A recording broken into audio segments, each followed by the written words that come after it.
Today, we'll be talking about product-led growth and more specifically, who should lead up this critically important initiative. All right, let's dive into it. Hey guys, Bill Masitis. Thank you so much for joining. My former background, I was CMO CRO of Slack, CMO of Zendesk, and SVP of Marketing at Salesforce. Thanks for joining SaaS CMO Pro. My mission here is to educate marketers, VCs, founders, CEOs on modern SaaS marketing. Now, PLG is one of the linchpins of a modern go-to-market strategy. I'm a huge fan of it. I think it allows you to grow capital efficient. It allows you to grow faster. It allows you to get your brand out there much faster in the marketplace. And I've done an entire series on PLG, everything from freemium to tapping into evangelists to measuring Net Promoter Score. I will link to all those topics if you'd like to learn more about it. You can, watch those subsequent videos. But I think for a lot of CEOs and founders, they're like, okay, I've seen this. I've seen companies grow really fast with a PLG type playbook. When I work with them, a lot of times they ask me like, hey, Bill, how do we resource this? Who should lead this up?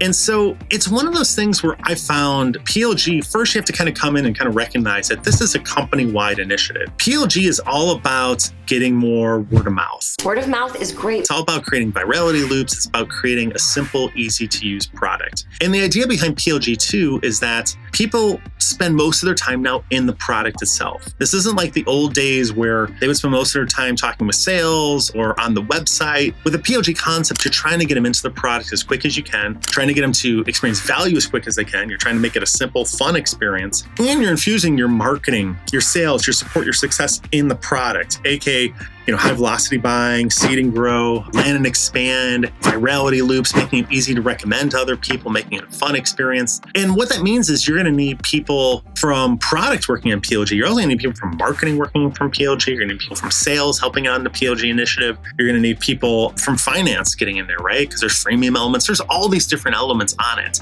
And so I would recognize, one, just going into PLG, that this is a company-wide initiative. This is an initiative that's going to require resources from multiple teams, again, if you want to do it right. And personally, what I found is the leader that you put on it can really come from any of these teams.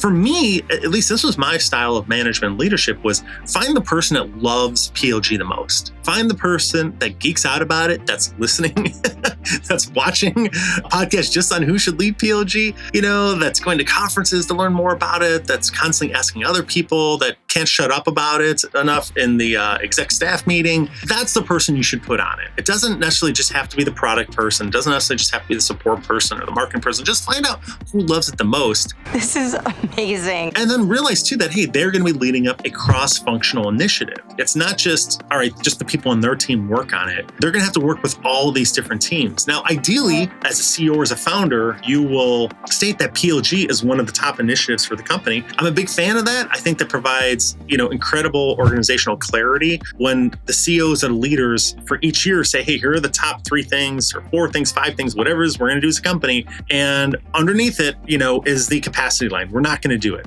Not going to do it. If it's not one of these top 3, we're not doing it, right? I've done an entire video just on, the importance of prioritization, stack ranking, and drawing a capacity line. But ideally, you will, as a company, say, hey, PLG is one of those top initiatives. And we're putting Judy on it, right? Judy loves PLG. Even though Judy is part of the customer success team, she's going to be working with the product team, with the marketing team, with the sales team, cross-functionally, to break down all the different elements of a PLG initiative. I think that's where I've seen it most successful.